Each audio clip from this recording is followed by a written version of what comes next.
Hello guys, कैसे हैं आप सभी। लास्ट लेक्चर में हमने मेल रिप्रोडक्टिव सिस्टम के बारे में जाना था। आज हम जानेंगे फीमेल रिप्रोडक्टिव सिस्टम के बारे में। फीमेल रिप्रोडक्टिव सिस्टम के बारे में डिटेल में समझने की कोशिश करेंगे, क्या क्या होता है, कैसे वर्क करता है। समझिएगा। पहले आप इस डायग्राम में देखिए, बने रहेगा डायग्राम में। इसमें आपका फीमेल रिप्रोडक्टिव सिस्टम में ये जो दो गोल गोल लड्डू सा देख रहे हैं दोनों साइड, ये क्या है? ओवरी है। ये ओवरी से जो एक कनेक्टेड पाइपलाइन देख रहे हैं, इसको क्या बोलेंगे? फैलोपियन ट्यूब बोलेंगे। इसके अलावा जो है हमारे पास ये जो बीच में गड्ढा जैसा ऑर्गन है उसको बोलते हैं यूट्रस, और नीचे जो एक पाथवे देख रहे हैं उसको बोलते हैं वेजिना। और वेजिना और यूट्रस को सेपरेट करने के लिए एक मसल्स है जिसको बोलते हैं सर्विक्स मसल्स। ये पूरा का पूरा जो है फीमेल रिप्रोडक्टिव सिस्टम बनाता है। अब मैं इसको ड्रॉ करके दिखाऊंगा कि इसका कौन सा फंक्शन होता है। ओवरी जो है एग रिलीज करवाता है, और इसके अलावा फीमेल सेक्स हार्मोन जो है प्रोजेस्टेरोन और एस्ट्रोजन रिलीज करवाता है। इसके बारे में समझेंगे। एक बार मैं डायग्राम बनाता हूँ, डायग्राम साथ के साथ बनाते जाइएगा, समझने की कोशिश करिएगा। देखो आपका जो है ये दो ओवरी होता है फीमेल के अंदर। एक ये ओवरी है और एक ये ओवरी बना दिया मैंने। अब इस ओवरी से ना एक पाइपलाइन अटैच होता है। थोड़ा सा मतलब इसको थोड़ा शेप अच्छा देता हूं, इस तरीके से होता है।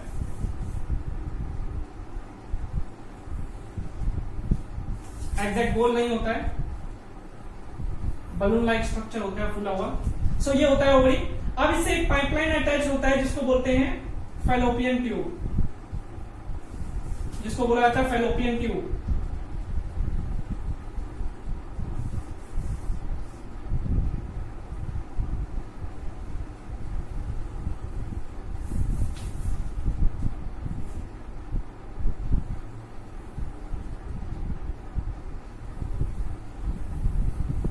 ये बना दिया ओवरी।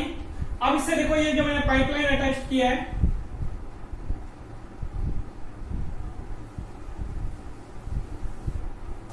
ये हमारा फैलोपियन ट्यूब हो गया।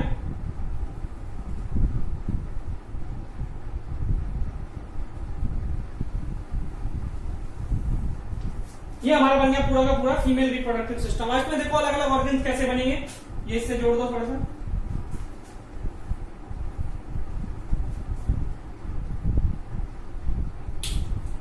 ध्यान से देखना। अब इसमें जो ये वाला है ना, यहां से एक बॉल होता है और यहां आगे मसल्स बनाता है। सिमिलरली यहां से भी ऐसे ही होगा।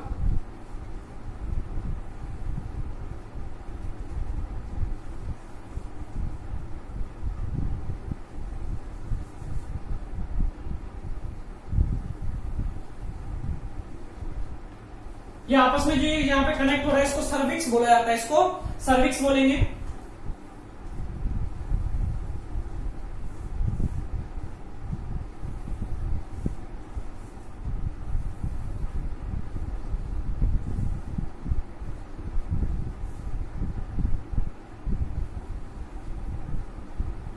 ये बन गया, ये मेरा बन गया female reproductive organs.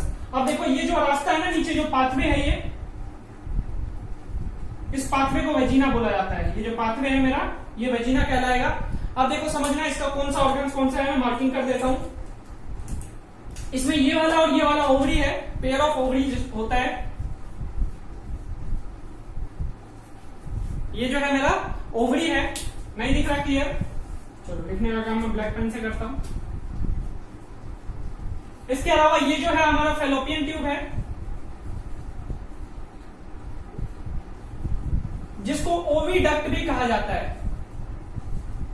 Fallopian tube को ओविडक्ट भी कहते हैं, याद रखिएगा। फैलोपियन ट्यूब को ओविडक्ट भी कहा जाता है। और ये जो है इसको फंडस कहा जाता है, फंडस कहा जाता है। इसके अलावा जो है ये हमारा यूट्रस है। ये जो है ना पूरा का पूरा यूट्रस है।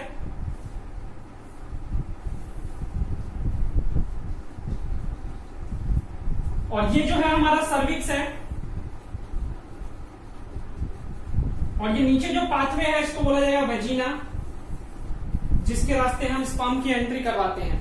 ये सारा का सारा जो है अलग अलग ऑर्गन्स है। सिंपली अगर बोलेंगे भाई फीमेल रिप्रोडक्टिव सिस्टम किससे मिलकर बना है, तो हम बोलेंगे ये पेयर ऑफ ओवरीज है, फैलोपियन ट्यूब है, यूट्रस है, सर्विक्स है और वेजिना है। ये 4-5 चीजें हैं जिससे पूरा का पूरा फीमेल रिप्रोडक्टिव सिस्टम बना है। अब देखो इसका फंक्शन कैसे काम कैसे करता है। जैसे मेल के अंदर समझा काम करता था, अब फीमेल के अंदर काम कैसे करेगा।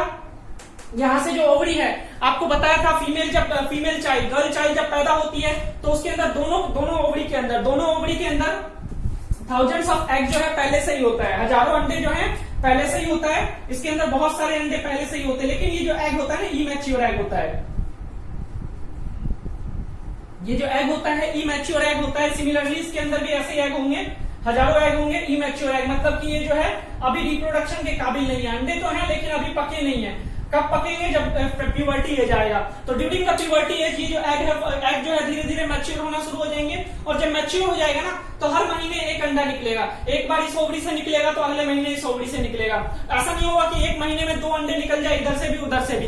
एक महीने में एक ही अंडा निकलेगा, एक इधर से निकलेगा तो एक उधर से निकलेगा, लेकिन निकलेगा जरूर। अब देखो होता क्या है कि यहाँ से निकलता है इस ओवरी के फेलोपियन ट्यूब के रास्ते ना, यहाँ पे आकर इंतजार करता है। यहाँ पे आकर स्पर्म का इंतजार करेगा, और स्पर्म आएगा तो फर्टिलाइज हो जाएगा। कई बार जो है स्पर्म नहीं आता है तो फर्टिलाइज नहीं होता है, तो फिर एग क्या होता है इस रास्ते से बाहर निकल जाता है, जिसको मेंस्ट्रुअल साइकिल बोलते हैं। सो मेंस्ट्रुअल साइकिल भी नेक्स्ट लेक्चर में समझाऊंगा डिटेल में किस तरीके से होता है। सो देखो यहाँ से एग रिलीज होगा, और फिर उसके बाद यहाँ तक वेट किया। इस वेटिंग पॉइंट को बोला जाता है स्टमक जंक्शन। इस वेटिंग पॉइंट को बोलते हैं स्टमक जंक्शन। और इसके अलावा जो है इसी दौरान जब ये एग रिलीज होता है ना, तो यूट्रस का जो वॉल है, ये जो वॉल है ना, ये स्पंजी होना शुरू हो जाता है। इसके ऊपर गद्देदार एक लेयर आना शुरू हो जाता है। ऐसा क्यों होता है? ताकि जो एम्ब्रियो जो आएगा ना, यहाँ से जो फर्टिलाइज होने के बाद जो एग आएगा, तो फर्टिलाइज होने के बाद जो एम्ब्रियो है उसको होल्ड कर सके, इसको परवरिश कर सके। बच्चे की देखभाल के लिए जो है यूट्रस जो है अपने आप को तैयार करता है। हर महीने होता है ये ओवरी हर महीने अंडा रिलीज करेगा, हर महीने यूट्रस वॉल को अपने मेंटेन करेगा।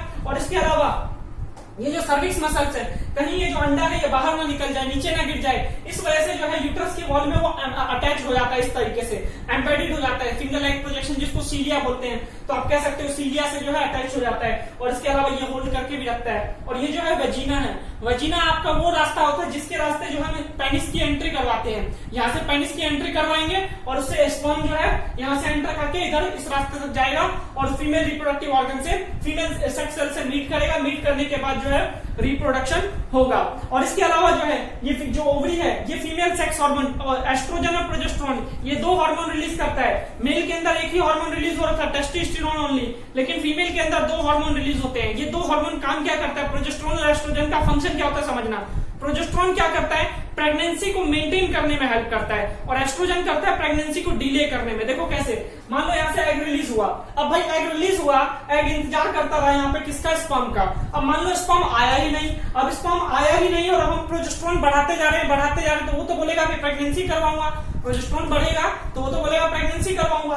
सो उस केस में क्या होता है, जब वेटिंग टाइम खत्म हो जाता है ना, तो प्रोजेस्टेरोन की जगह एस्ट्रोजन की मात्रा बढ़ना शुरू हो जाता है, जिसकी वजह से जो है एग धीरे धीरे बाहर निकलता है। उसको जो है वो फिर फर्दर जो है यहाँ वजीना के रास्ते बाहर निकल जाता है, जिसको मेंस्ट्रुअल साइकिल बोलते हैं। उसमें जो है एस्ट्रोजन हेल्प करता है। तो ये प्रोजेस्टेरोन और एस्ट्रोजन जो है दोनों के दोनों मिलकर काम करते हैं। एक बढ़ता है, दूसरा घटता है, दूसरा घटता है तो पहला बढ़ता है। तो ये एक दूसरे के बढ़ने घटने की वजह से ना प्रॉपर बैलेंसिंग की वजह से जो है ये रिप्रोडक्शन प्रॉपर ढंग से हो पाता है। ये मेंस्ट्रुअल साइकिल किस तरीके से होता है, और एग फर्टिलाइज करता है तो क्या होता है, ये सारी बातचीत करेंगे लेकिन नेक्स्ट लेक्चर में। तो आज के लिए इतना ही रखता हूँ, फिर मिलता हूँ अगली सभा में। तब तक के लिए दुआओं में याद रखिएगा। Goodbye, take care.